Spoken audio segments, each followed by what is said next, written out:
Muy bien. Voy a iniciar pasando lista, empezando con Víctor,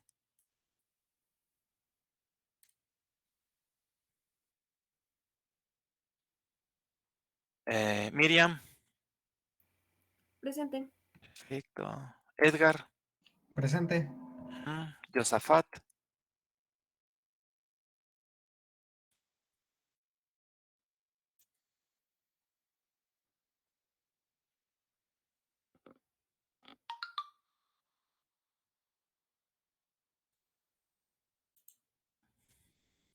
ha llegado, Marco, Hola, profe, perdón, ya estoy. muy bien,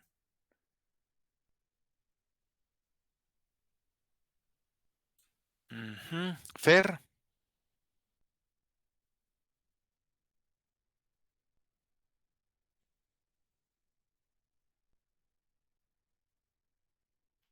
Adrián, Presente.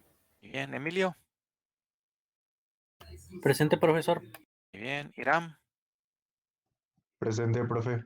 perfecto, Portos, perfecto, Esmeralda, Presente, profe. muy bien, Denise, Presente, profe. muy bien, Tere, ajá, Nayeli, Presente. perfecto, Isaac, Presente, profe. Buenas tardes. buena tarde. Aquí está Josafat.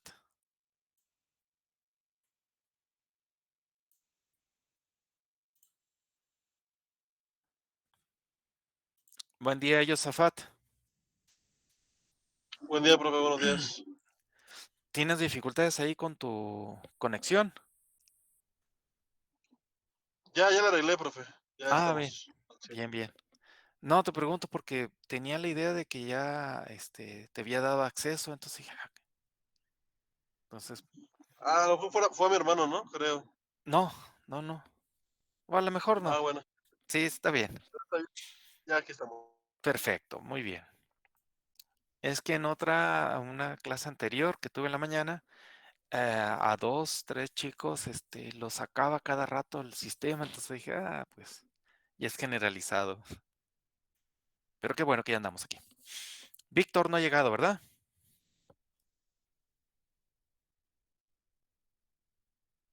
No, creo que no.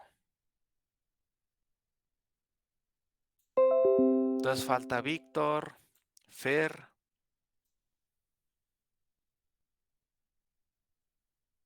José Miguel, creo que ya tiene bastantes tiempo que no se da a conocer.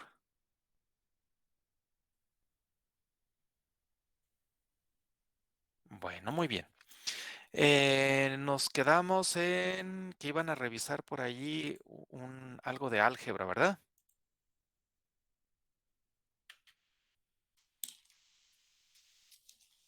Sí. Bueno, bueno.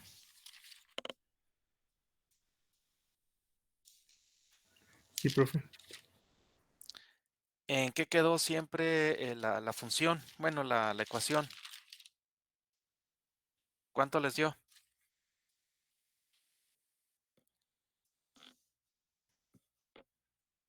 Al final usted lo multiplicó para que le dieran puros enteros, ¿verdad? Sí. Ok, entonces, bueno, sí me dio lo mismo que a usted. Sí, a mí me dio, bueno, son concentraciones de calcio más 2. Y entonces esas concentraciones de todas la entrada, bueno, en el interior más bien de la membrana, es así solito, la concentración es al cubo menos 2250 por la concentración al cuadrado más aquí me dio 3.260.000 de la concentración menos 1 por 10 a la 9. 1.1 por 10 a la 9. ¿Sí les dio eso? Sí, ya multiplicándolo por -1/2, que creo que fue lo que hizo. Sí. Ah, sí, ajá. Perfecto. Y ya allí al meterlo ¿cómo se llama? Al MATLAB, ¿cuánto les da?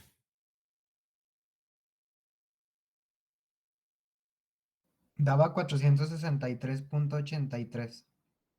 463.83. Ajá. Y ya todo lo demás, ¿en cuánto quedó? Porque creo que nada más eso es lo que pedía, ¿no? Era la concentración de iones de calcio.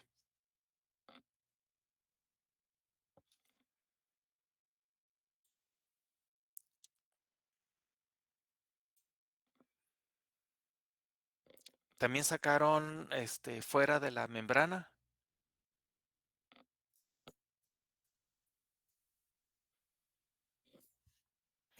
Bueno, ya había una que la relación daba lo que hay dentro más lo que hay fuera, Sí, igual a 500.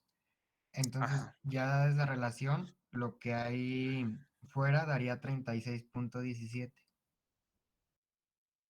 en el ¿Cuánto? Kelvin. ¿Cuánto? 36.17. Ujú. Porque aquí lo que nosotros habíamos visto, bueno, el problema daba de que en- dentro había una molécula que era cloruro de calcio, eran 200 milimoles, ¿sí? Allí se obtuvieron 400 y feria, ¿no? Fuera de la membrana son cloruro de calcio también, eran 300 milimoles, no sé si cuánto les dio ahí. Y el cloro, ¿sí? Ya con ese valor que se acaba de calcular, pues ustedes pueden calcular todo lo demás, incluso pues cuánto es el voltaje, bueno, sí, el voltaje eh, que hay a través de la membrana. ¿Sí, jóvenes?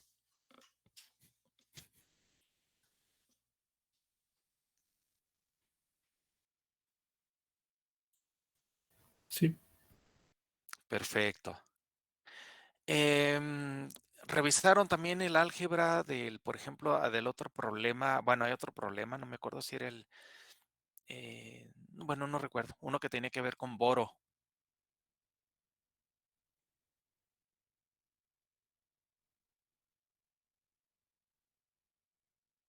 Ahí seguramente les va a quedar una ecuación de cuarto orden, ¿no? Bueno, de cuarto grado, no de orden, cuarto grado. Sí,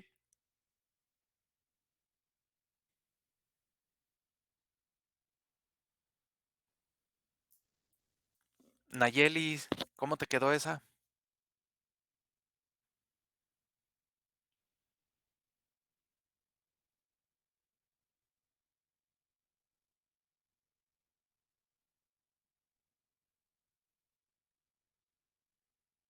Bueno, bueno,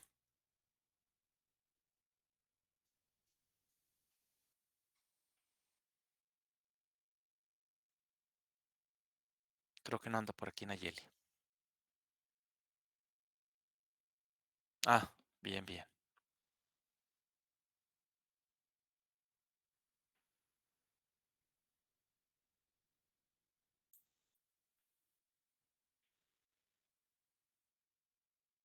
¿Sí lo hiciste, Nayeli?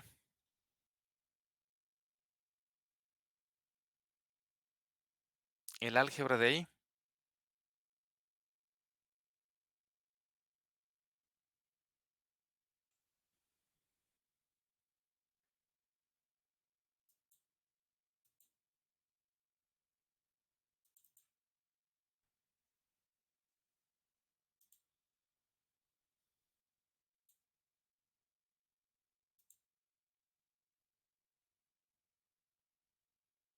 Ah, este que acabo de decir, ¿no te salió así?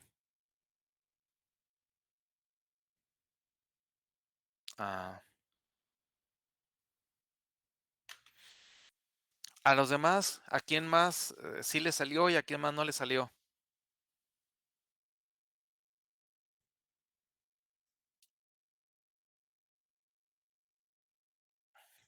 Ah,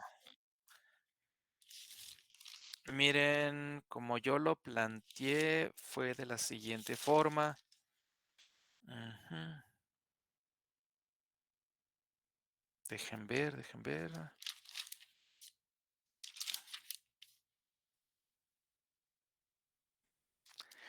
Em, yo lo planteé como las concentraciones de iones de calcio dentro de la membrana más las concentraciones de iones de calcio fuera de la membrana es igual a 500.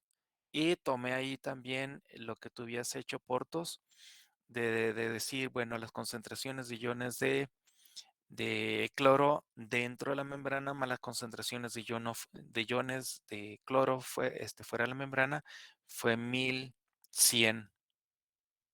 ¿Sí? Ah, no lo he revisado. Me refería, a los demás sí les dio todo esto, así como es lo que estaba revisando ahorita, que dice por ahí en Nayeli que no le dio la ecuación así como nos dio ahí. Entonces, por eso estaba revisando esta parte. Si quieren, ahorita le damos una revisadita al otro. Y entonces, en la otra parte, la neutralidad de las cargas en el espacio eran las concentraciones de iones de calcio dentro de la membrana más 100 es igual a dos veces las concentraciones de iones de cloro dentro de la membrana. Y la de abajo sería las concentraciones de iones de calcio fuera de la membrana es igual a dos veces las concentraciones de iones de cloro fuera de la membrana. Y la ecuación de equilibrio de Donan es concentraciones de iones de calcio fuera de la membrana entre las concentraciones de iones de calcio dentro de la membrana es igual a las concentraciones de iones de cloro dentro de la membrana al cuadrado más las concentraciones de iones de cloro fuera de la membrana, esto también es al cuadrado. Entonces, con esos tres sistemas se obtiene la ecuación que les acabo de decir. Claro, esto es para las concentraciones de iones de calcio dentro de la membrana. Y ya una vez que se obtiene eso, pues ya no se regresa y ya obtiene todo lo demás. ¿Sí?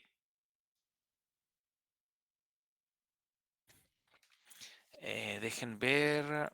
Voy a... Aquí está, déjenme ver.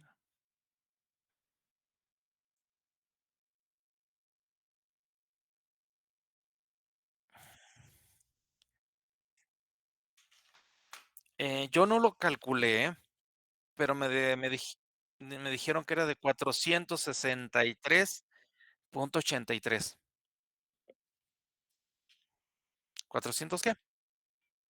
Ajá. ¿Lo obtuviste con MATLAB? Ah, bien. Sí, yo no lo calculé, ¿eh? Déjenme. Voy a revisar el ejercicio que les preguntaba ahorita.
¿Hasta qué ejercicio les dejé por ahí? 15. Entonces es el problema número 13. Dice, una membrana es permeable al boro, que es +3, y al cloro, pero no a un catión grande, que es la R. Las siguientes, bueno, las siguientes condiciones iniciales están dadas por, o sea, dentro de la membrana es cloruro de boro. Ahí tenemos nosotros 3. Déjenme, se los comparto para que lo estemos checando todos.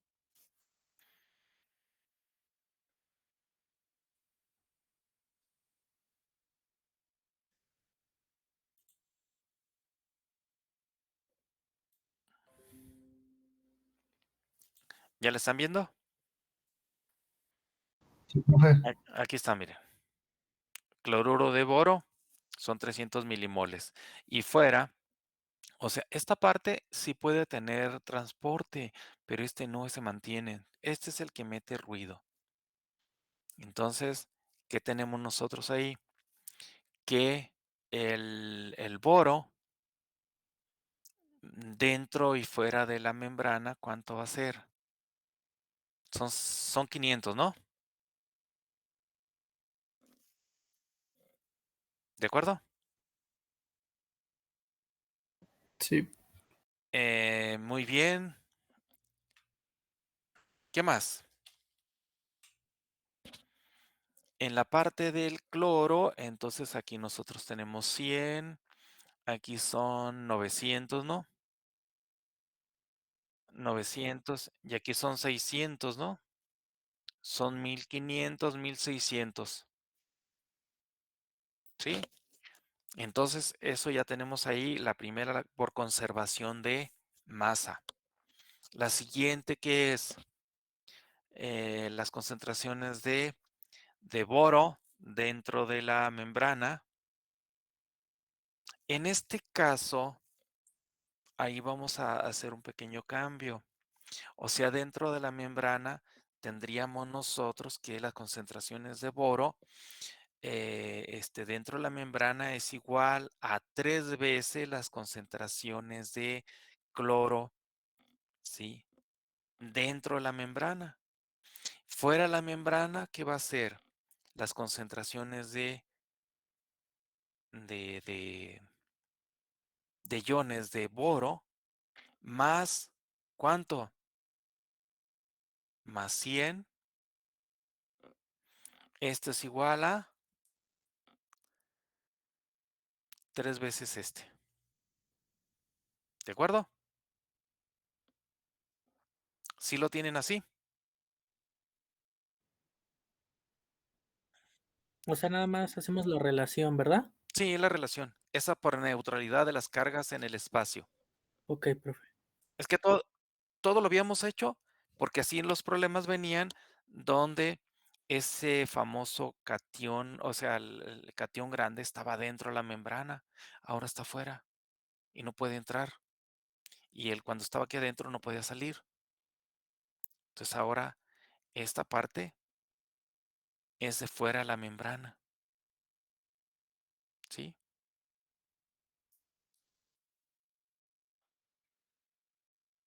Dentro de la membrana. Este es dentro de la membrana.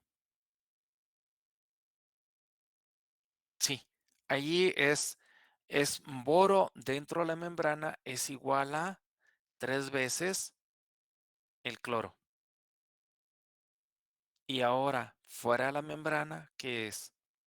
Que es el boro fuera de la membrana más 100 es igual a 3 veces los iones de cloro. Así quedaría esas dos ecuaciones. Y no estoy seguro, pero seguramente la ecuación de equilibrio de Donan les va a quedar concentraciones de iones de boro fuera de la membrana entre las concentraciones de iones de boro dentro de la membrana es igual a la relación de las concentraciones de iones de cloro dentro de la membrana, entre fuera de la membrana, todo al cubo. ¿Sí? Y entonces con esas tres ecuaciones, bueno, con estas tres condiciones, porque la primera es por conservación de masa, la segunda es por neutralidad de las cargas en el espacio y por la ecuación de equilibrio de Donan, ahí se obtendría una, una ecuación que la podemos obtener de muchas formas, pero se podría tener tal vez que sería boro dentro de la membrana. Y con una de ellas ya se resuelven las otras tres cantidades. ¿Sí? ¿Sí, jóvenes? Ok, Ahí profesor. hay otro ejercicio.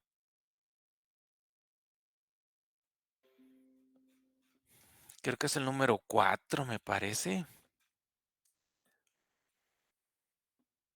Miren, el catión grande. Se asuma que la membrana es permeable, o sea, puede pasar ese catión hacia un lado, hacia otro de la membrana. Las concentraciones dentro de la membrana es de esto. Y concentraciones fuera de la membrana es esta cantidad. Escribo una expresión para el flujo en R2, R más 3. Encuentre la ecuación de Nernst del estado estable. Hasta aquí nada más son las puras ecuaciones, no hay que hacer otro cálculo. Y esa ecuación de flujo creo que es la última, me parece que es la que hay que recibir. No, de flujo, este,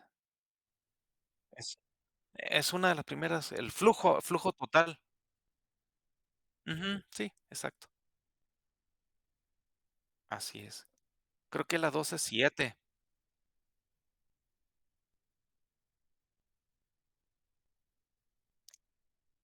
En la segunda, en B, sí. Vamos a ver aquí, en esta.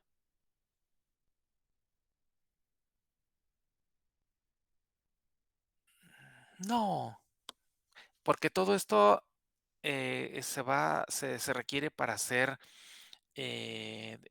¿cómo se llama? Para ver cuántas cantidades hay. En este caso no es necesario porque, miren, es como esta parte,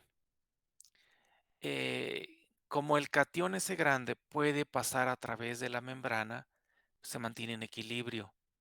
Aquí el problema es en esta parte, es cuando dice este catión ya no pasa. Entonces, en algún momento, las concentraciones son diferentes, por alguna razón, ¿sí? En este otro caso no. Aquí lo que se va a hacer primero es, se obtiene esta ecuación de flujo, miren, ¿sí? Para el catión grande. Y luego con esa, que se dice, que no hay ningún flujo, o sea, lo que hay dentro y lo que hay fuera, pues es igual. Y entonces ese flujo es igual a 0 hasta llegar a esta, que sería una E de R igual a algo aquí. ¿Sí? Y con esas ecuaciones, como decías ahí, ya no necesita uno, pues no nos están pidiendo la ecuación de Donan, ¿sí? Y tampoco estamos haciendo esto, porque para hacer ¿cómo se llama? Las concentraciones de estado estable, ¿sí? Para que esto se mantenga estable tanto fuera como dentro de la membrana. ¿Por qué? Porque esta no puede salir, ahí se mantiene dentro. Pero en el problema 4 nos dice que esta es permeable, o sea que la membrana le da posibilidades de que pueda salir este catión, o sea que se mueva de adentro hacia afuera y de afuera hacia adentro. Entonces nada más es encontrar la ecuación de Nernst para eso. ¿Sí?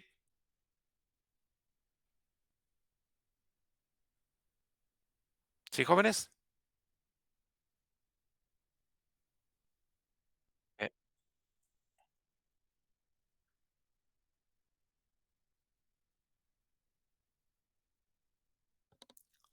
pero ahí sería 3.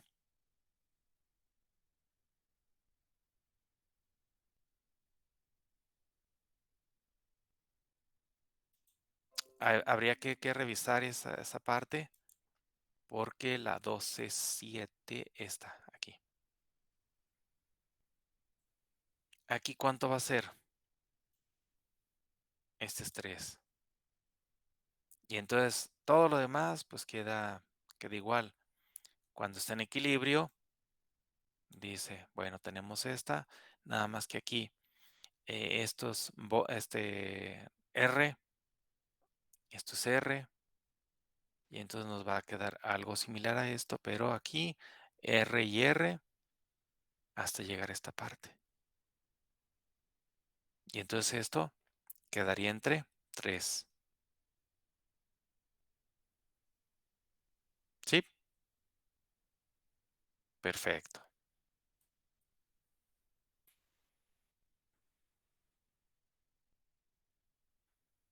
Ya en este caso no, porque como la conservación del estado estable, concentraciones del estado estable se mantiene.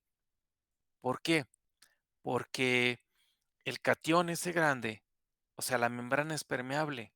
Cualquier cosa que suceda, pues siempre se mantiene el flujo, tanto dentro como de fuera, se mantiene constante, o sea, es fijo. Bueno, constante. O sea, en total, el flujo total del sistema es igual a 0. ¿Sale? Perfecto.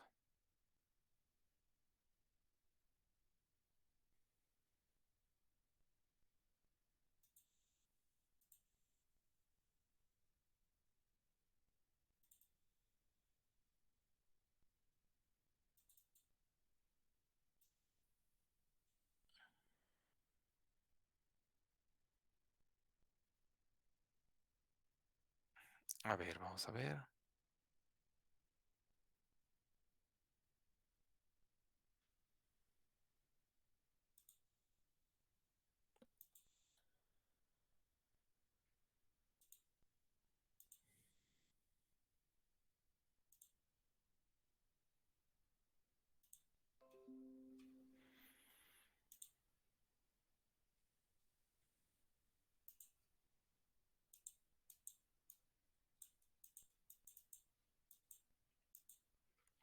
Aquí el 3. Dice, asuma que una membrana es permeable. O sea, el 3 es consecuencia de este de aquí, de estos dos. Ahora lo que dice, asuma que una membrana es permeable al calcio y al cloro.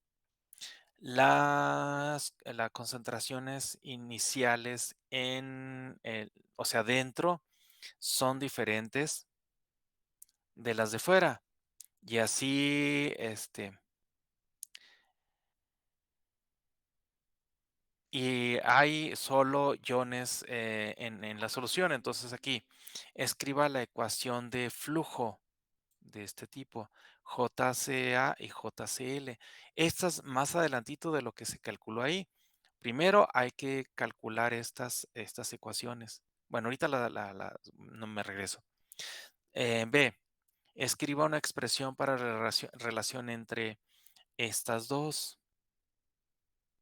Inciso C, encuentre el voltaje de estado estable. Esas ecuaciones que acabamos de ver, que cuánto vale, es esto. Eso que dice que las concentraciones de calcio dentro de la membrana, que es 463 o algo otro le digo 450, es este análisis. ¿Sí? Esto de aquí, de voltaje. Encuentra la relación entre el voltaje a través de la membrana. ¿Cuál es? Va de regreso. A ver, permíteme. 。 . 。 . 。 . 。 . 。 . 。 . 。 . 。 . 。 . 。 . 。 . 。 . 。 . 。 . 。 . 。 . 。 . 。 . 。 . 。 . 。 . 。 . 。 . 。 . 。 . 。 . .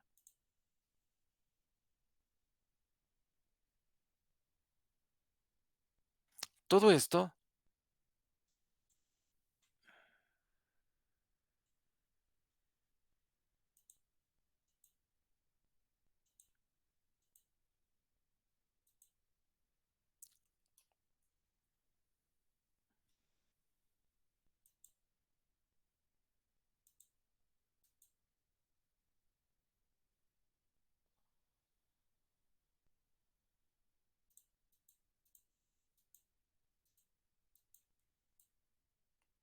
esta es una de ellas, lo que les decía. Creo que la número 3.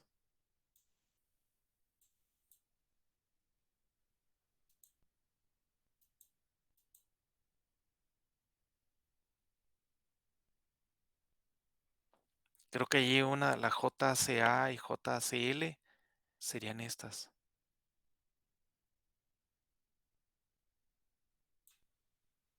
Sí, pero ahí no dice que hay que calcular la ecuación ¿cómo se llama?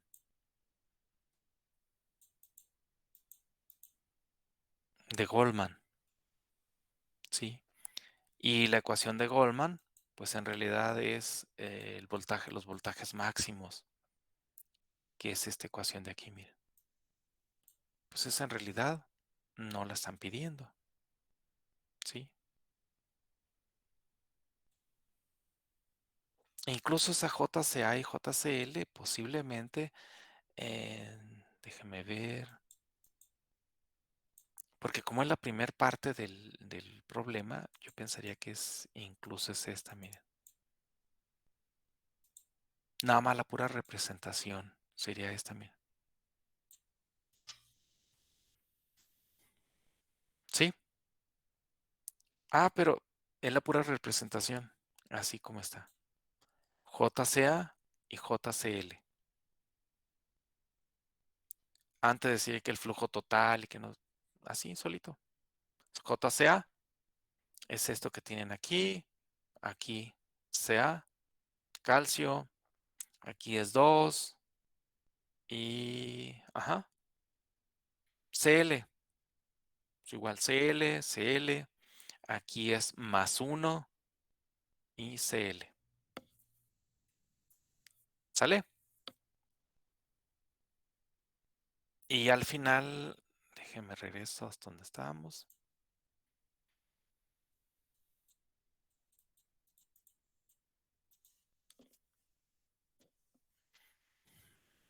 Inciso A, escriba estas que les dije. Y luego la siguiente, el B.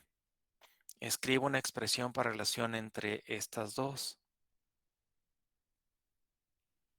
Inciso C.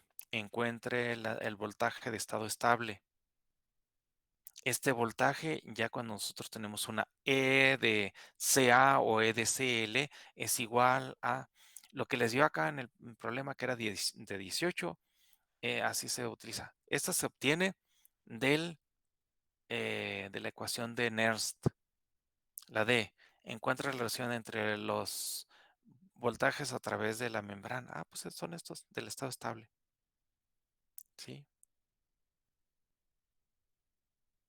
Esta seguramente es la ecuación como tal de Nernst. ¿Sí? El 6. Ahora, esta ecuación de aquí, bueno, este resultado es de la ecuación de Goldman. Y dice, calcule el voltaje máximo para el músculo esquelético de la rana a temperatura ambiente. Es el ejemplo así, utilizando ¿cuál es?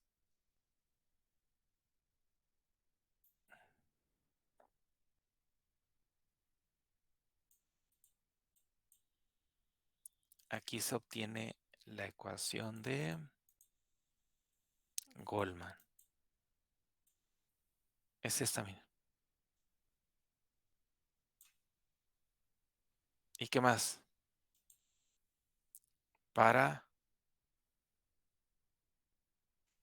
Aquí está. Concentraciones intra y muscular aproximada de de los iones importantes a través de de un músculo esquelético de rana. Aquí tenemos las razones de permeabilidades y los potenciales de Nernst. Y aquí que dice, nota, los datos fueron son a temperatura ambiente. Entonces, eso de temperatura ambiente, lo que dice que esta relación que hay aquí es una constante de 26 milivolts. ¿Sí? Entonces, las 6 hay que sustituir esa ecuación de ahí arriba con estos valores.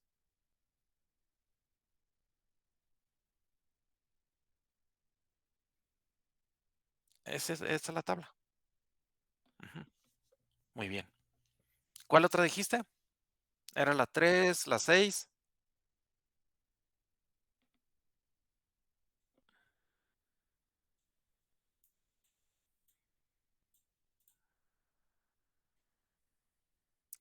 Ah, es que hay que obtener esa ecuación de Goldman. ¿Y eso cómo? Ujú. Nada más que hay que repasarlo para que ustedes lo entiendan cómo se llevó a cabo.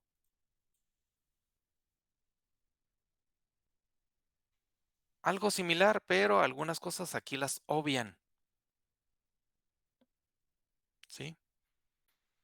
Aquí les dice las condiciones y todas esas cosas.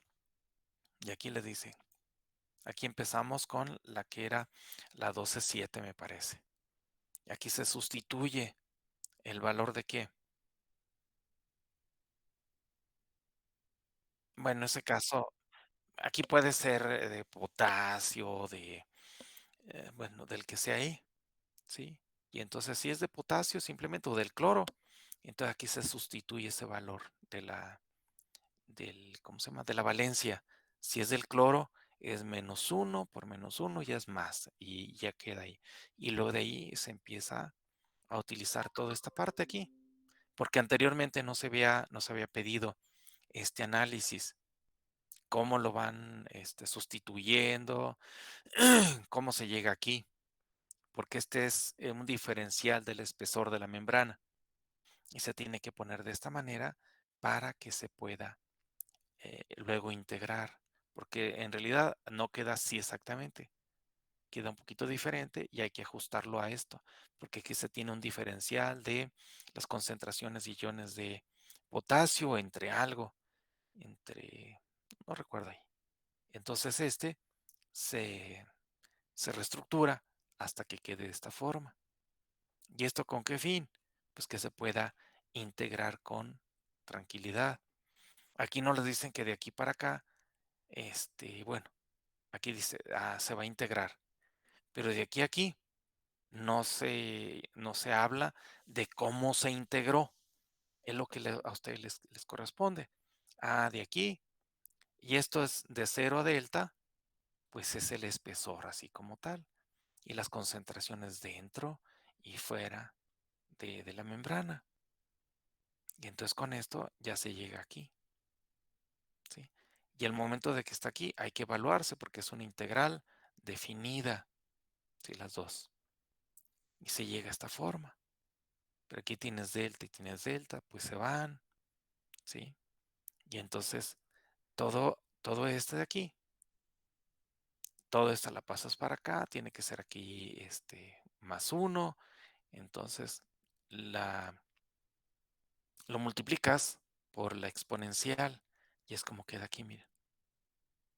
Entonces de aquí hay que despejar a JK, de aquí. Entonces haces álgebra y todo eso hasta que llegas a esto.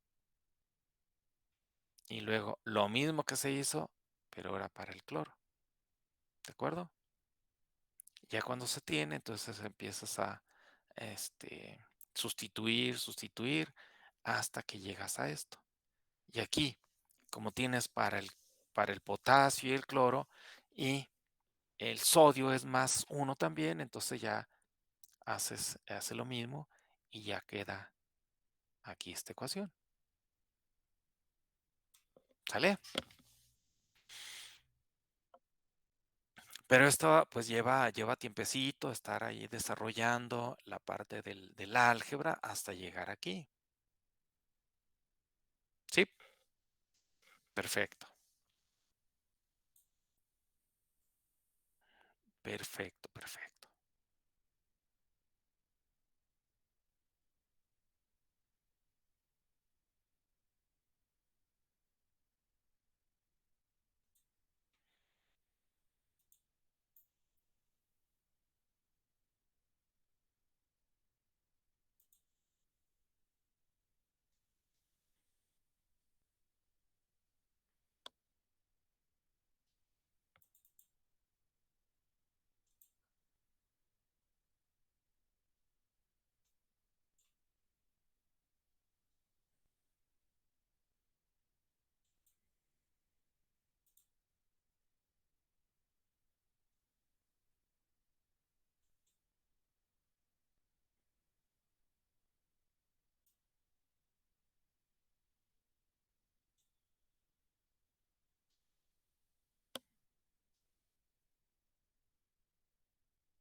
Muy bien.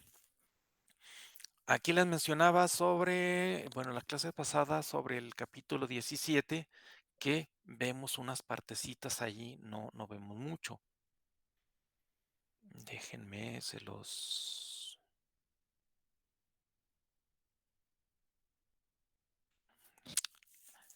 Les comparto pantalla.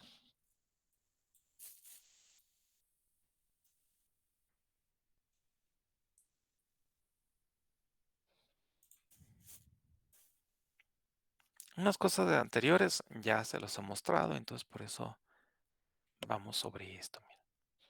¿Sí lo están viendo?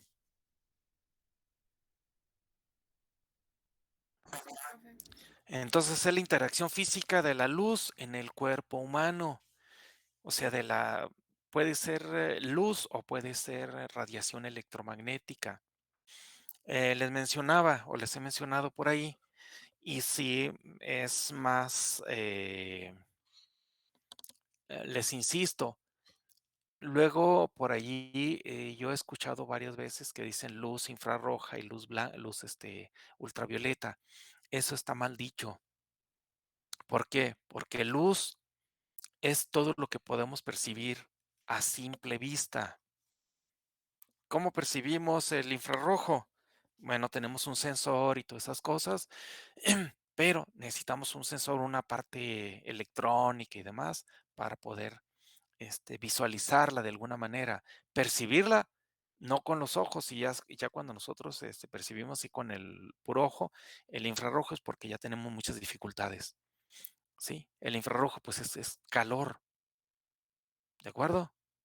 Entonces, cuando uno ya ve un hierro, un alambre, una varilla, cuando se está calentando, ¿sí? Nosotros tomamos la varilla y pues está fría, digamos, está a temperatura ambiente, luego la movemos y todo eso y la vemos ahí. Luego la ponemos en un lugar ahí para irla calentando, un soplete, digamos. Y entonces, poco a poco la varilla va cambiando de color. Empieza con un un tipo amarillito, luego naranja, luego rojo, un rojo intenso, y ya cuando la varilla está un color grisáceo, es porque ya está casi a punto de fundirse, ¿de acuerdo? Todo eso es vía, cuando empieza a calentarse y todo eso, pues empieza a emitir longitudes de onda en el infrarrojo. Por eso es que lo percibimos, pero ya cuando tiene mucha intensidad, ¿sí? Y sobre todo, pues nosotros podemos acercar la mano y pues sentimos el calor, ¿de acuerdo? Entonces, allí es infrarrojo. Cuando empieza uno con una resistencia y tiene un visor de infrarrojo, sí es como una pistolita de esas como para secar el pelo, pero por medio de electrónica se está visualizando. Ustedes también lo pueden ver cuando hay en algunos programas de National Geographic o algo así, o de Animal Planet, donde pasan ahí, donde, no sé, yo lo he visto ahí en la sabana, donde hay leones y andan, este, pues, queriendo cenarse por ahí algún impala o algo así. Entonces, las personas que están grabando, pues traen cámaras grandes y por medio de infrarrojo. Entonces, si no llega mucho la señal esa, hay un emisor, es una lámpara de infrarrojo que, que va y uno diría lo ilumina, pero en realidad no se puede decir iluminar porque la iluminancia es del visible. Entonces, haz de cuenta que, o hagan de cuenta que con esa lámpara baña cierta parte y pues la cámara lo capta. Entonces se ven en tonalidades de verde, por ejemplo, ¿sí? Un poquito más intenso, menos intenso, y así es como se puede visualizar. Pero no es así como que diga, es que en el infrarrojo lo estoy viendo de un color. Ya no puede uno decir que el color rojo, azul, amarillo. ¿Por qué? Porque esa forma parte del visible. Sería de otra forma, ¿sí? Y hay algunos animalitos que son como, por ejemplo, los gatos, cocodrilos, perros, o sea, muchos animales que tienen una visión, pues un poquito mejor que la humana en la parte de lo oscuro, ¿sí? Los gatos ahí, los leones. Entonces, por eso es que pueden cazar. Habrá algo otros animalitos que no miren, pero tienen otras formas sensoriales que les ayude. Y algunos otros, sobre todo insectos que miran en el ultravioleta. Entonces, ultravioleta es una ventana de radiación electromagnética que no es visible a simple vista con el ojo humano, ni el infrarrojo, ni microondas, ni ondas de radio, ni nada de eso. ¿Sí? Bueno, entonces a eso nos referimos con esta parte. Entonces, en la mayoría de los tejidos de nuestro cuerpo no son transparentes, o sea, no son translúcidos a la luz. ¿Sí? Si uno se pone, por ejemplo, una lamparita o algo así en la mano, o a veces en el pabellón de la oreja, pues si es una lámpara blanca, de luz blanca, entonces pues se ven allá hasta las venas y esas cosas, ¿sí? Pero no es así como se ve que pasa un poquitito a través de la mano también, pero no es así como que dices, pongo la mano y pongo la lámpara y estoy iluminando la pared o un objeto ahí cerquitas, no es posible. A eso es a lo que se refiere, que no son translúcidos o transparentes. Entonces, en este caso, pues la luz es absorbida por los tejidos y sobre todo es más absorbida la luz roja y lo que se transmite también a través de eso es la luz roja, ¿sí? Porque bueno, nuestros tejidos y todo eso pues están bañados o irrigados por una gran cantidad o cantidades de sangre y la sangre por la oxidación del hierro que nosotros tenemos ahí, pues es roja. Sí, si nosotros tuviésemos, en vez de sangre, tuviéramos hemolinfa, de qué color miraríamos a través de nuestra mano o de nuestra oreja?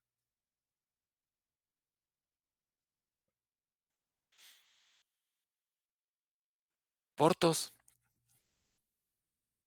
¿de qué color crees tú? Rosa. Mm, mm. Josafat.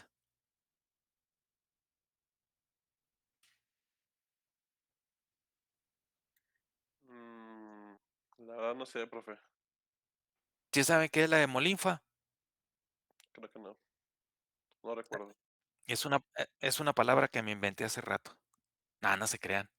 Azul, profe, Azul, ¿por qué? porque es como un metal y cuando se oxida se torna azul. Ajá, ¿por qué será?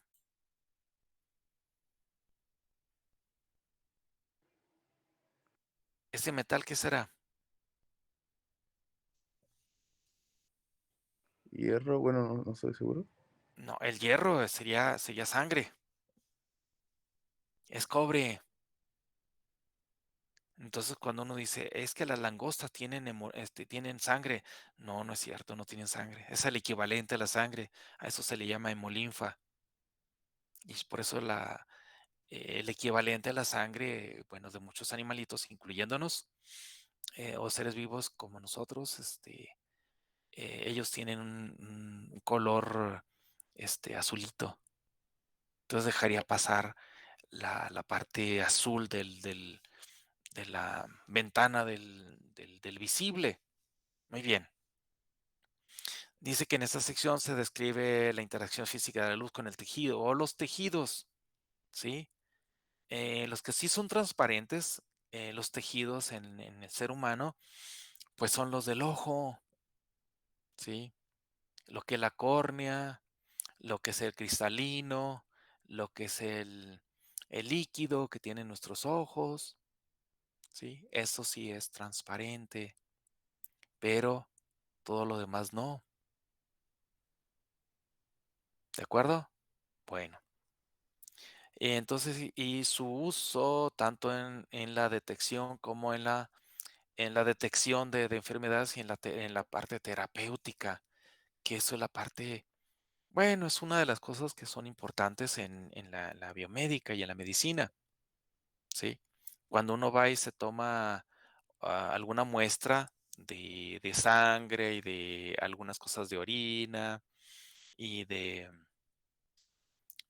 ¿cómo se llama? Saliva, en fin, de varias cosas, eh, incluso para obtener el ADN, se hace por medios ópticos, ¿sí? Entonces, las 4 interacciones físicas fundamentales que se describen son, o sea, de la luz que interactúa o interviene en el cuerpo humano. La primera, los cambios térmicos inducidos o medidos con una señal óptica. Bueno, en este caso, si es luz, pues la parte visible. Segundo, en este caso, bueno, los cambios térmicos, si uno dice, a ver, este, es como, por ejemplo, ahorita cuando van a un centro comercial o que entró a la universidad o que en muchos lugares, pues ahorita con lo de la pandemia, pues no le ponen uno un termómetro debajo de la axila, ¿no? O en la axila para ver cuánta temperatura. Es una pistolita allí que manda una señal óptica y ya les dice, ah, pues sí. Aunque esos luego están medios atrofiados y esas cosas, de repente uno le dicen, oye, pues tienes 36 grados y en verano, caramba, tienen por ahí un refrigeradorcito uno integrado, ¿sí? O de repente va uno normalito y dice, pues tienes 37 punto y feria, ah, caramba, tengo temperatura. Pues no, eso está mal, ¿sí? O en el equipo. En ocasiones, pues sí, pues tienen ahí temperatura y bueno, ya. Antes con cualquier cosita que tuviera temperatura, bueno, cuando inició la pandemia, no, pues todo el mundo se ponía uno ahí de uñas o se pisaba con las puras uñas del pie. En fin, y no era para menos. Muy bien, el segundo, los cambios de presión inducidos o medidos con luz, la presión ¿cómo se llama? Presión sanguínea, ¿sí? Los cambios de velocidad que se manifiestan como cambios de frecuencia Doppler en la luz, en este caso, las velocidades de la sangre. No es muy bueno todavía hasta la fecha utilizar una señal óptica, en este caso sería un láser rojo, para ver la velocidad de la sangre en diferentes partes de ya sea de venas o arterias. ¿Sí? Muy bien. Yo antes no decía, pues efecto Doppler. ¿Cómo que un láser mide efectos Doppler? Porque el efecto Doppler que uno, bueno, normalmente uno conoce es debido al sonido. Pues en este caso sí, también se puede utilizar como tal, frecuencia Doppler se le llama. Y el número 4, los cambios de longitud de la trayectoria en la muestra. Sí, si es más cortita y todo eso, pues dice, absorbió más, absorbió menos, y eso nos da algún indicativo. Lo que provoca una interferencia, patrón entre dos o más haces de luz. ¿De acuerdo? Entonces, estos son normalmente los que se revisan en este capítulo. Te mencionan, no son tan, ¿cómo se llama? No se explican, o sea, no son tan explícitos. Aquí el monitoreo de la temperatura. Entonces, aquí en general se ha realizado tradicionalmente de manera confiable y bastante económica, utilizando sensores en base eléctrica. Por ejemplo, un termopar.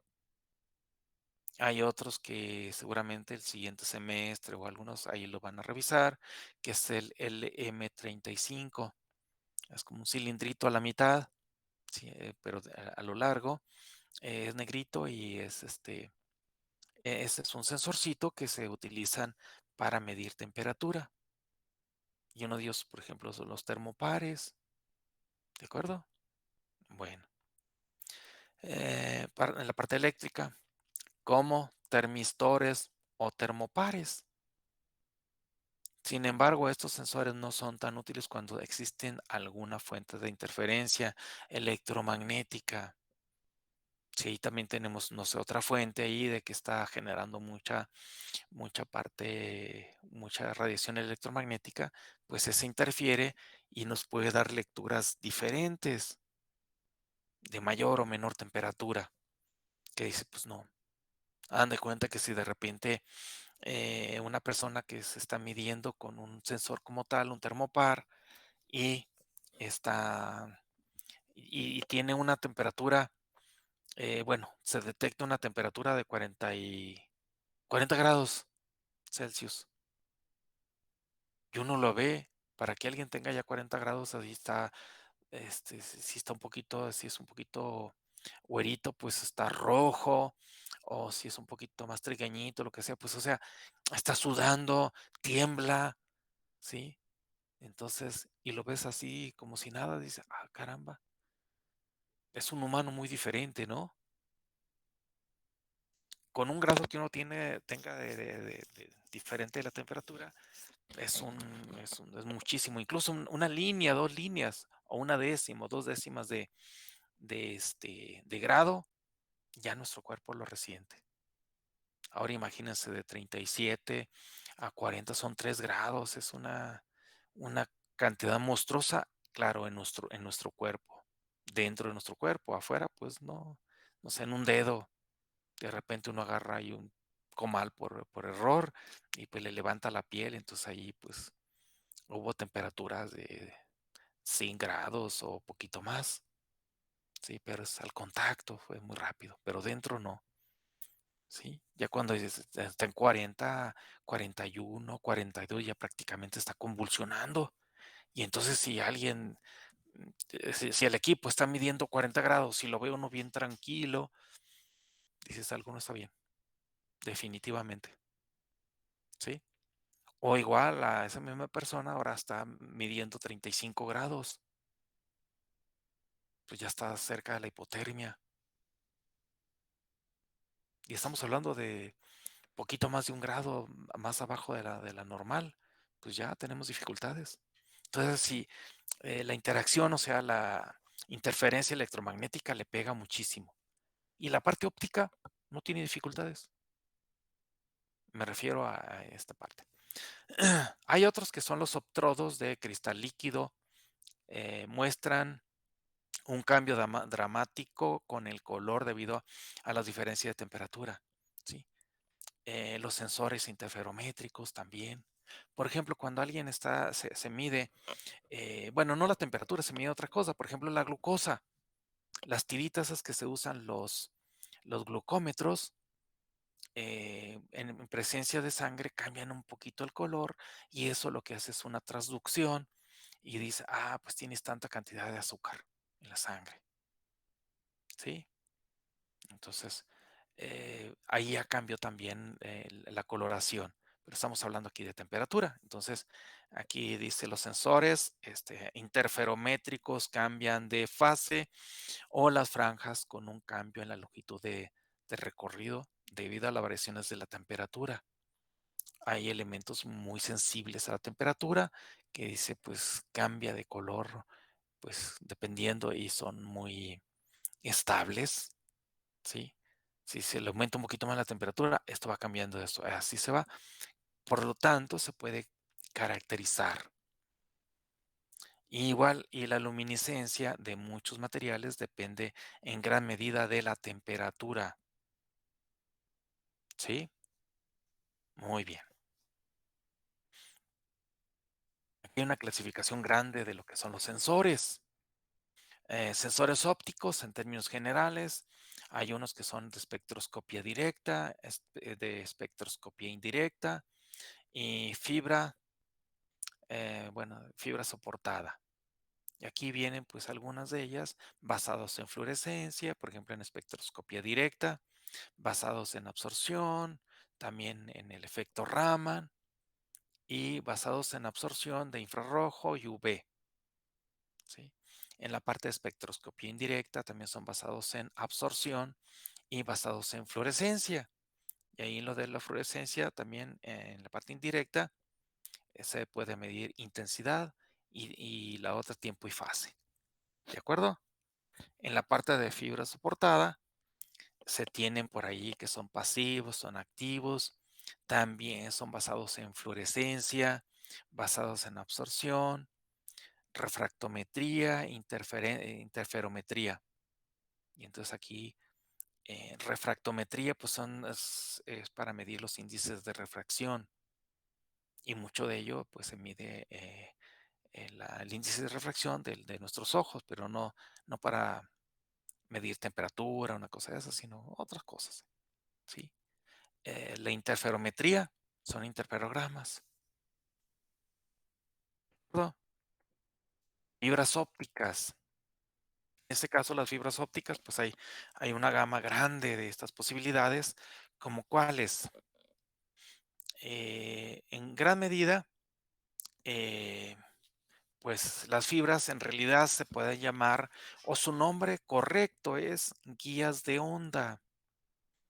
Y estas guías de onda pueden ser de vidrio que le llaman vidrio de ventana, pueden ser también de vidrios especiales como vidrios suaves, ¿sí? Pueden ser de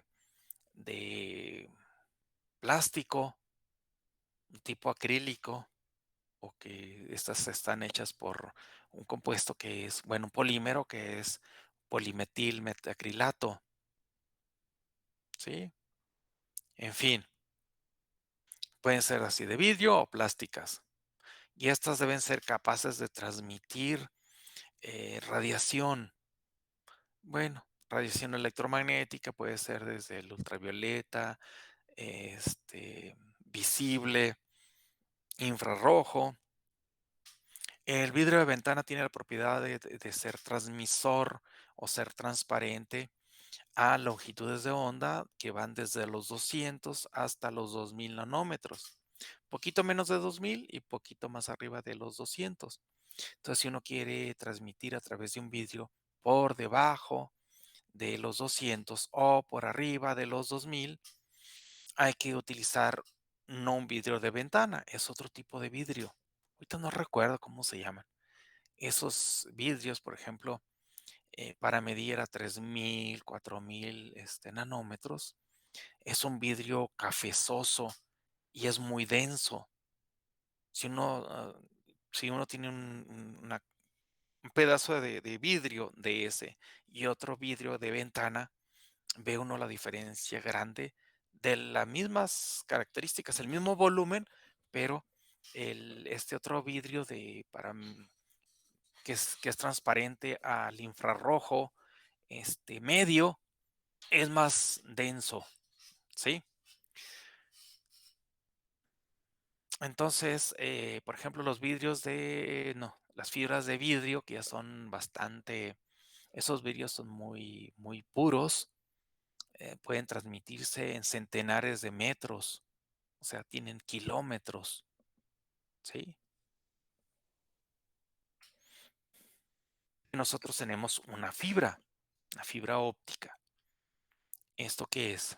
Es el núcleo, el revestimiento, que está aquí, es este de aquí, y este sería el recubrimiento. ¿De acuerdo? Yo aquí, bueno, no lo dibujé yo. En realidad esto es muy grande. Esto sería tal vez equivalente a una fibra multimodal de 100 micrómetros de diámetro aquí el núcleo.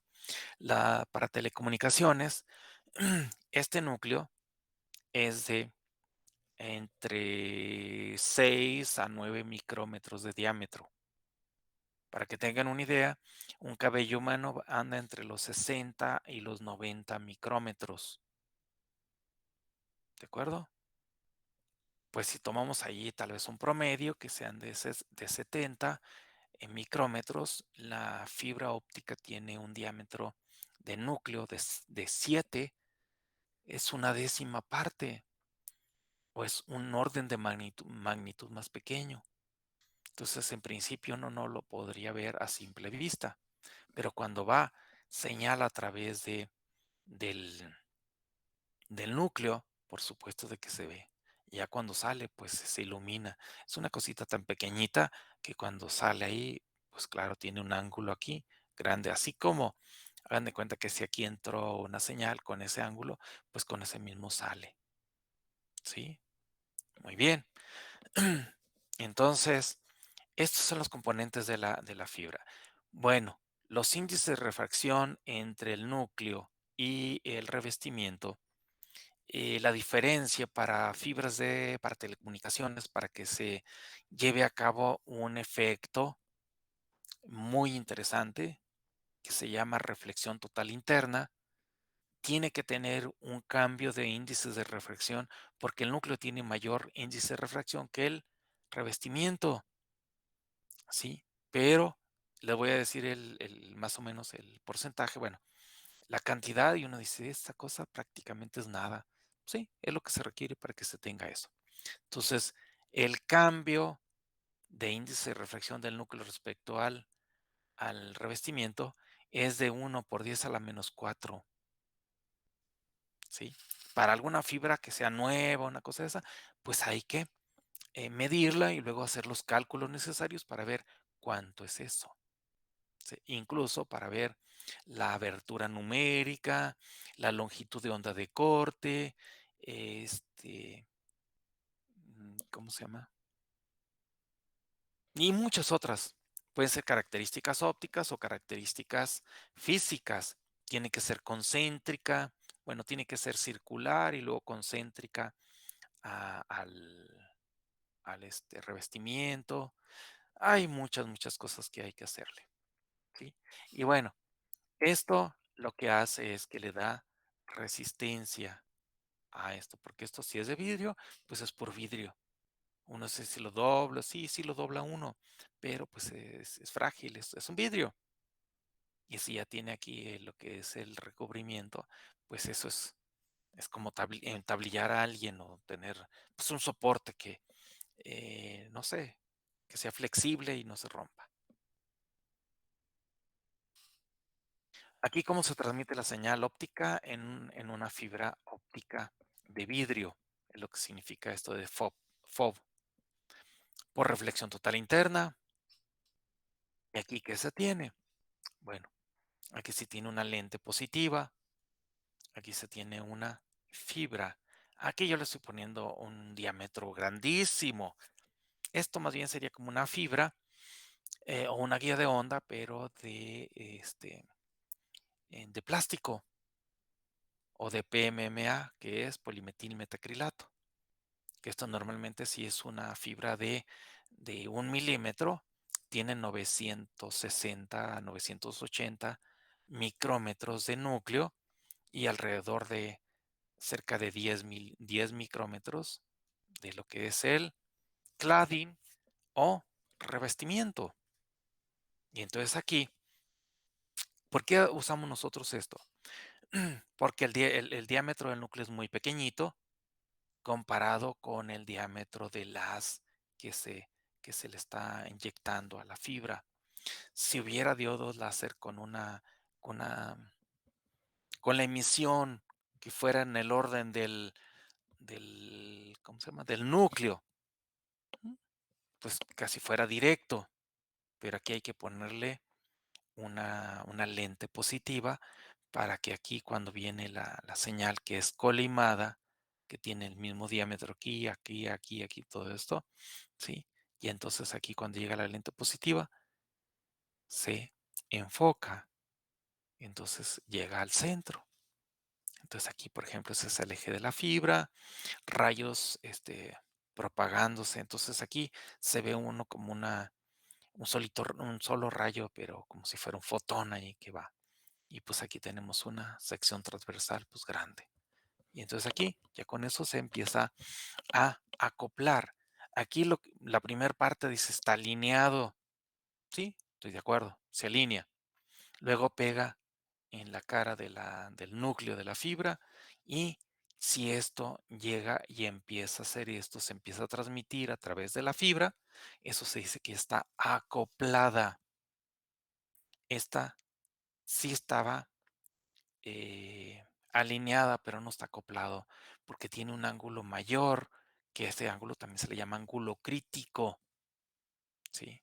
Tiene que ser ese ángulo, el ángulo crítico tiene que estar ahí o menor a o sea, el ángulo que tiene este sistema tiene que ser menor o igual al ángulo crítico. Si es mayor al ángulo crítico, sucede esto. Hagan de cuenta que si en un tubo de una manguera tiene perforaciones, ¿sí? Entonces entra el agua y se empieza a fugar.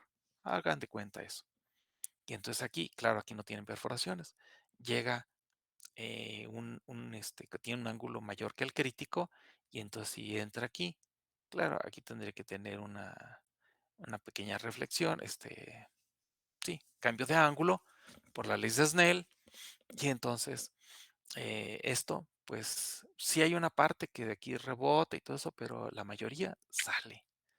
Y entonces, pues eso no nos sirve. Entonces tiene que ser menor a esto. ¿Sí? Ahora, si nosotros tenemos aquí un haz, así si fuera así una línea en vez de tener un mazo, entonces hagan de cuenta que si está, si la tenemos así la sección transversal o aquí, entonces llega aquí el haz y luego va haciendo así, va rebotando, pero haciendo un helicoide, ¿sí? O sea, el movimiento. Llega aquí, pega, y lo para acá, y lo así, pero va rotando. Sí, perfecto. Ventajas del uso de las fibras ópticas de vidrio y de las de plástico. En este caso, son flexibles las fibras. Si nosotros tenemos un haz de luz, ¿sí? Entonces, uno dice, que la quiero llevar para acá, para allá. Una de ellas se puede hacer por medio de espejos, pero los espejos ya son rígidos, son aparatosos y demás cosas.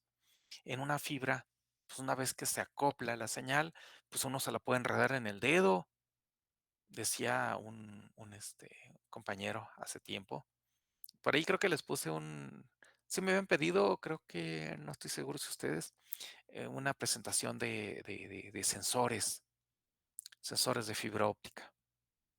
Y entonces el doc, Joel, decía que pues las fibras eran muy, muy bondadosas porque no necesito una mesa holográfica ni nada de eso. Dices, simplemente tienes un extremo, lo pones en un lado y el otro extremo en otro, y pues el rollito te lo puedes poner ahí en el cuello y ahí trabajas. Estoy exagerando, pero bueno, él también exageraba. Pero no requieres de tenerle algo así especial. Los espejos tienen que estar bien alineados y todo eso, si no, pues no funciona. Entonces, la flexibilidad en la transmisión de las señales es algo importantísimo. La parte de la direccionalidad. Otra cosa importantísima son las bajas pérdidas en la señal. A eso es lo que se refiere de que los tiene muy poquitos, unas fracciones de dBs. La fibra, la que son buenas, andan alrededor de 0.19 decibelios por kilómetro, mientras de que un cable creo que andan sobre los 4 o 5 decibelios. ¿Sí? Bajos costos, comparado con los alambres, con la parte metálica, pues si estos se mojan, no pasa nada. Si un alambre se moja, tiene dificultades. Sí, perfecto. Aquí uno de los sensores, lo que le llamaban los optrodos, realizados a microescala, se realizaron en la década de 1990. La fibra se desarrolló en los 60s. Eso fue poquito despuesito eh, de que se haya inventado y fabricado y todo eso, el láser o los láseres, ¿sí? De hecho, esas fibras como tal no son nuevas, tienen tal vez miles de años. Simplemente en la ciudad de Murano, ahí es donde tienen la hegemonía de la fabricación y cosas de vidrio. Entonces ahí, pues al momento de soplar y estirar el vidrio, pues se hacían filamentos que miraban allí que conducían señales ópticas. El sol, por ejemplo. Pero decían, y para el sol no vale la pena. Pienso yo, porque no lo habían desarrollado, la fibra no lo habían desarrollado hasta que se desarrolló el láser. Y casi enseguidita dijeron, oye, ¿en dónde la conducimos? Hoy estamos viendo el vidrio así, así, así. Pues órale, ahí está, fibras ópticas. ¿Sí? Muy bien. Y también gracias a los procesos de sol gel y las fibras ópticas de vidrio. También por sol gel se hacen fibras ópticas. Pero aquí serían de un polímero. Las fibras ópticas de vidrio son inmunes a la interferencia electromagnética. Uno puede tener un equipo allí que genere radiación electromagnética, pero en grande. No pasa nada. A menos de que se chicharre la fibra. De lo contrario, no le pasa nada. ¿De acuerdo? Pueden operar en medios con riesgos de explosión o incendios. ¿Sí? En una atmósfera así, pues que dices, tiene vapores de gasolina, que ya no es vapor, sino es tipo gas, pero de gasolina, que eso cualquier cosita vuela o hace que vuele cualquier cosa. Pues eso no pasa nada, ¿sí? En incendios, mientras que no se queme la fibra, no le pasa nada, ¿sí? Ahora, una fibra óptica de vidrio, el vidrio se funde a los 1200 grados, ¿sí? El cobre se funde a menos de la mitad de eso. Punto de fusión, no recuerdo cuánto sea, pero tal vez debe ser unos 600, 500, 600 grados Celsius. Tienen posibilidades de multiplexión. ¿Qué significa eso de multiplexión? Hay dos formas de multiplexar, por longitudes de onda o por potencia. Yo he hecho de los dos. Por longitudes de onda, eso nosotros enviábamos una señal óptica a través de una fibra y enrollábamos esa misma en dos y entonces la empezábamos a estirar. Y entonces en un principio de una fibra a otra, pues no hay ninguna comunicación, ¿sí? No es como un alambre de cobre que nosotros como lo entorchamos o le damos vuelta ahí y ya se conectó. Pues la fibra no. Entonces, cuando eso sucede, de que giran dos fibras, en una se hace pasar la señal óptica y del otro lado se tienen dos medidores de potencia óptica. En una, pues es la que está conectada, es la fibra, la otra la que está enrollada en la otra misma. Cuando se empieza a calentar esa, se empiezan a fundir. Y entonces uno empieza a estirarla y todas esas cosas, y el medidor de potencia óptica, la que va directo a la fibra, que va es continua, pues tiene el 100%, y la otra no tiene nada. Se empieza a calentar, se empieza a colapsar, y uno dice, yo quiero un ¿cómo le llaman? Un acoplador, ¿sí? Que sea del 50-50. Hagan de cuenta que si nosotros tenemos un láser de rojo, que es a 10 miliwatts, pues uno diría, yo quiero 50-50, bueno, que sean 5 miliwatts y 5 miliwatts. Siempre se cobra algo ahí el medio. Entonces hagan de cuenta que cuando los dos se mantienen, hagan de cuenta que si en un medidor están midiendo 4.8 y el otro cerca, o sea, cuando son iguales, uno detiene el proceso, luego se empaquete y nosotros tenemos un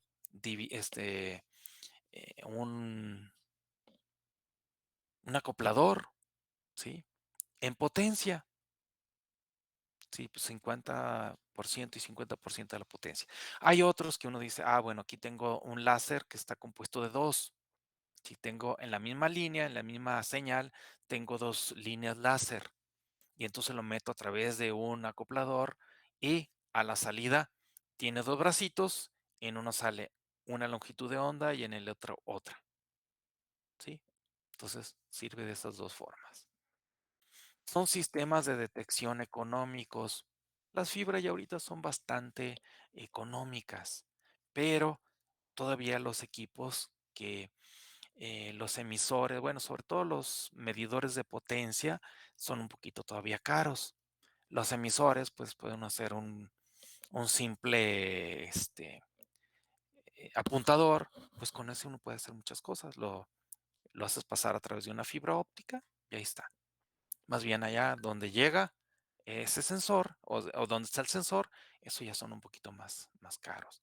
Hay unos que son muy caros, pero aún así, pues los sistemas comparados es la parte económica, la parte de la resolución, la sensibilidad, la coherencia y demás cosas, pues a veces abaten todo eso y más. Poseen capacidad de miniaturización.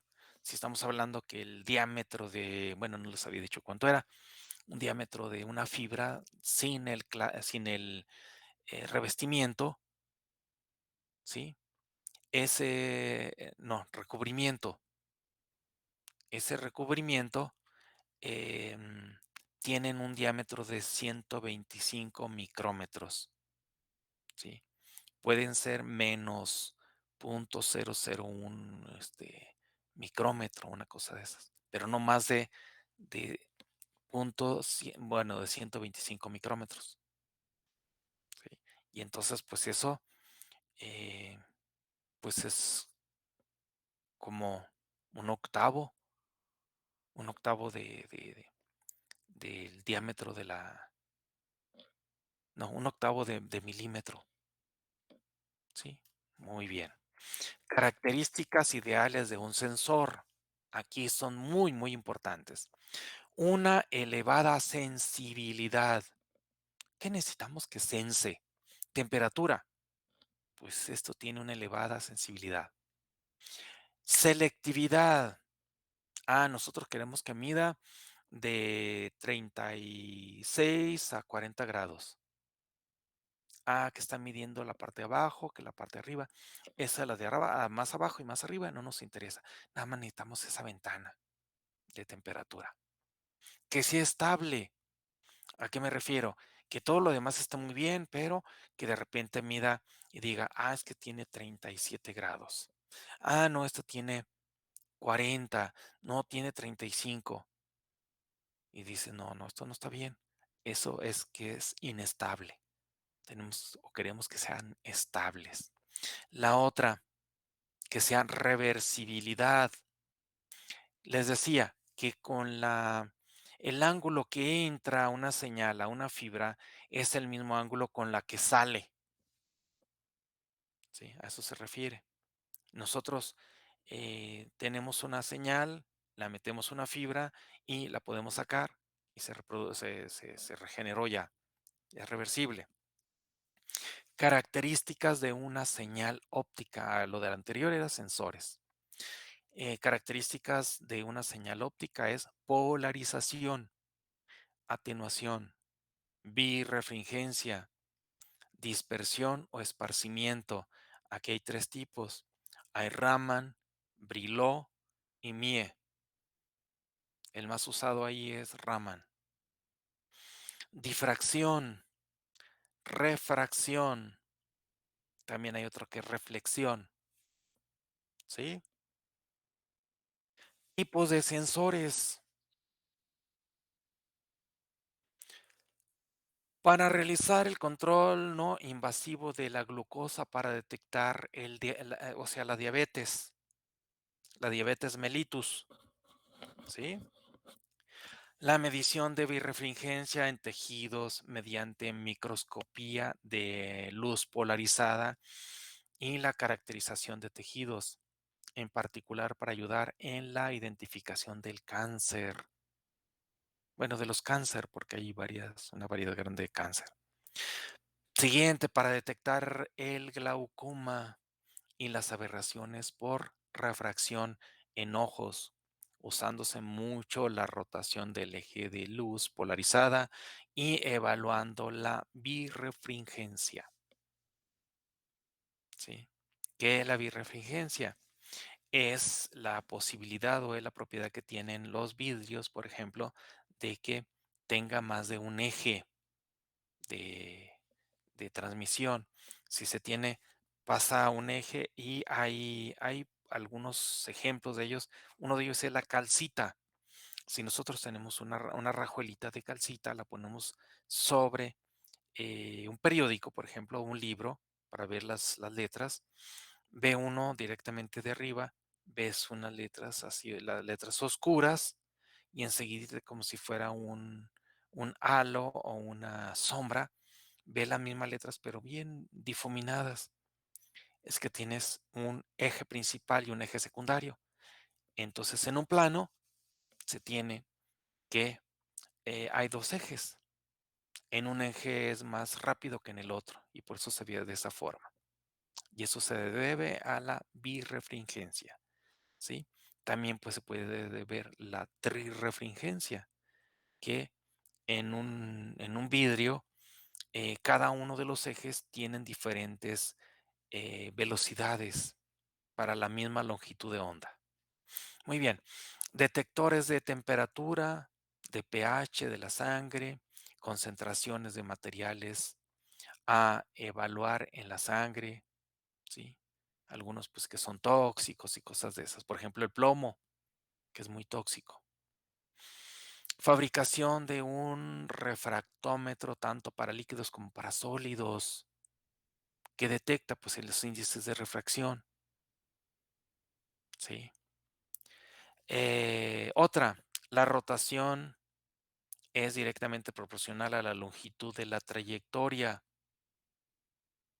Otro, se ha demostrado que las imágenes generadas por la dispersión de varias formas de luz polarizada pueden diferenciar entre el cáncer y las células de fibroblastos normales. Entonces, aquí ya son varias ideas de tipos de sensores. Aquí pues se ve lo que es, cómo es una luz polarizada, ¿sí? Una señal. Una señal electromagnética, como su nombre lo dice, tiene una parte, un campo eléctrico y un campo magnético, ¿sí? Y entonces, ¿qué se tiene? Por ejemplo, este es el campo eléctrico. Está en el plano X, Z. Y luego también tenemos el plano del campo magnético, que es este, miren, ¿sí? Y ese está en el plano YZ. Y si se va propagando en esta dirección, entonces a esto se le llama vector de propagación. Entonces de aquí,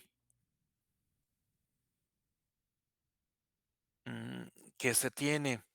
Nosotros tenemos, esta es la ecuación de onda, ¿sí? Y entonces aquí, a esto se le llama laplaciano del campo eléctrico. Este es un vector, ¿sí? Y esta es la parcial, o sea, el cambio o la segunda derivada parcial del campo eléctrico respecto al tiempo. Y aquí tenemos lo que es la permitividad y la permeabilidad. ¿De acuerdo? Estos son debidos al campo eléctrico, campo magnético. Y esto, en términos generales, es 1 sobre la velocidad de la luz al cuadrado. Esto se puede descomponer en una parte de la parte del campo eléctrico. Vamos a hablarle en X. Y esto es la magnitud, bueno, si la norma del campo eléctrico por E a la I WT menos KZ. Esto es la J, es la I, que es la parte imaginaria, ¿sí? Esta es la frecuencia de las oscilaciones por el tiempo menos K por Z, el vector de propagación en el eje Z. Entonces a esto se le llama argumento. Y esto tiene que ver con la coherencia de la señal. Igualmente se tiene ahora, pero la parte del campo magnético. Estas de aquí, pues se tienen, son varias cosas. Por ejemplo, esta de aquí, lo que les decía, miren, velocidad de la luz es igual a 1 entre la raíz cuadrada de epsilon 0, mu 0. Pero si a todo esto sería, por ejemplo, el cuadrado, entonces, como lo tenemos así, aquí esta sería 1 sobre c, o la velocidad de la luz al cuadrado. De aquí viene. Entonces también tenemos la frecuencia lineal del sistema de la luz, ¿sí? Que esto es igual a ¿qué? A veces uno dice, me quiero aprender mejor la frecuencia angular. Entonces la frecuencia angular es igual a 2 veces pi por la frecuencia lineal. Y de aquí se despeja la frecuencia lineal. La longitud de onda es igual a 2pi por el vector de propagación, ¿sí? Entonces, la velocidad de la luz es igual a la frecuencia lineal por la longitud de onda. Y esto es igual a ¿qué? A la frecuencia angular entre K. También tiene mucho que ver aquí lo que es el índice de refracción. Y el índice de refracción es igual a la velocidad de la luz en el vacío entre la velocidad de la luz en el medio que se va a estudiar, ¿sí? Entonces, ese sería el índice de refracción. Por ende, esto prácticamente casi no es ni uno y es menor y nunca es menor a 1. ¿Por qué? Porque la velocidad, esta siempre es mayor o igual a la velocidad de la luz en el medio. Entonces, si esto es, no sé, 1 entre 1, pues es 1. Pero si esto es una cantidad, siempre esta es, o sea, el índice de refracción es 1 o mayor a 1. Por ahí se mencionaba que hay algún elemento que su índice de refracción es menor a 1. Por ahí lo estaba leyendo, pero no es reconocible. Y eso es muy limitativo también. ¿Sí? Muy bien. Aquí nosotros tenemos un interferómetro de Michelson-Morley. Morley. Aquí lo que se tiene es una fuente de luz, un divisor de haz, ¿sí? Aquí se tiene un espejo, aquí se tiene otro. Aquí normalmente a veces se le pone una placa compensadora, pues normalmente se quita. Eh, uno, bueno, por ejemplo, este espejo, si nosotros lo podemos mover un poquito para acá o para allá, es para ver el tamaño de las franjas que se dan. Esto es muy útil porque se pueden medir índices de refracción, ¿sí? El tamaño del, se le llama parámetro de impacto, que es el tamaño del, de una, el tamaño de un cristal, por ejemplo, ¿sí? Entonces, hay mucho que hacerse con este dispositivo. También hay otro interferómetro que es el de Mach Zehnder, ¿sí? También hay en fibra óptica y esto se usa para ver la estabilidad. Entonces, ya aquí tenemos ese divisor de haz que va en un lado y luego aquí hay otro divisor de haz y entonces aquí vienen, ¿sí?, dos pantallitas. Hay otros de Fabry-Perot, ¿sí? Entonces, estas son las franjitas, estos se le llaman interferograma. ¿De acuerdo? ¿Preguntas hasta aquí?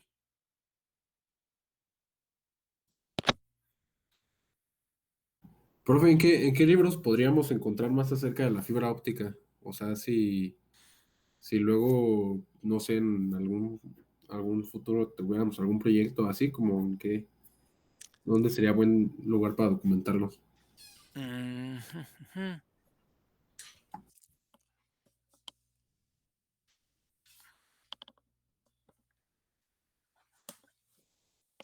Déjenme les.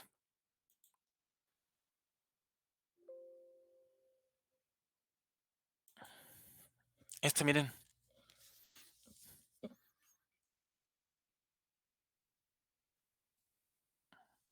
¿Sí? Sí, profe. Este es para sensores en términos generales. Esta es una maravilla, este librito. ¿Sí? Sí, Pero hay otros libros más que son un poquito más, em, pues más modestos, o sea, principios básicos de fibras ópticas. Hay otro que trae algún compendio, que es déjenme ver, aquí tengo otro. Ese es el librito también, óptica, es de batalla,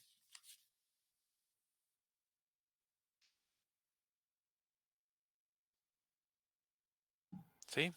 sí. Este no es sobre fibra óptica, es, es un libro que trae, es óptica general, ¿eh?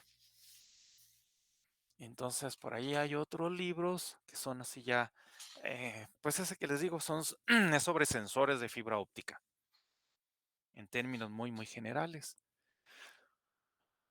Algunos libros de física que traen algunas cositas ahí, pero poquito. Aquí sobre todo estos que les dije ya de sensores, son hechos sobre sensores, ¿sí? Por ahí tengo más libros en electrónica, en electrónico, que son que traen mucho sobre fibra óptica. ¿De acuerdo? Entonces es un campo bastante, al menos aquí en México, bastante virgen, o tiene muchas posibilidades de explorar sensores sobre fibras ópticas. Vale, profesor. Gracias. Muy bien. ¿Más preguntas?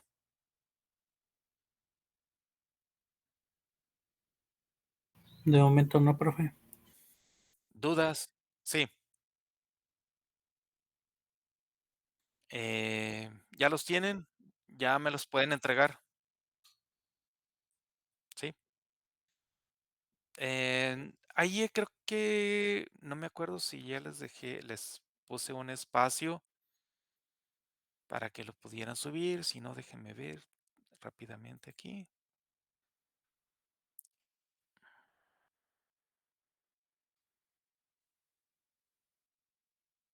Si no, ahorita les genero ¿cómo se llama? Un espacio para los ejercicios. Sí, aquí se lo estoy poniendo. Em,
que ya les estoy generando.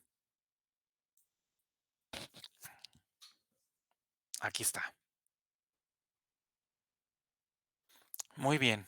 Entonces, el miércoles tendríamos una evaluación de esto que estábamos viendo. Me refiero del capítulo 12, porque ese no lo hemos evaluado. Una parte lo evaluaría con sus ejercicios y la otra con una evaluación como tal. Normalmente llamada examen. Sí, yo estaba esperando que lo pudiéramos hacer presencial, pero pues creo que eh, ya no se hizo, ¿verdad?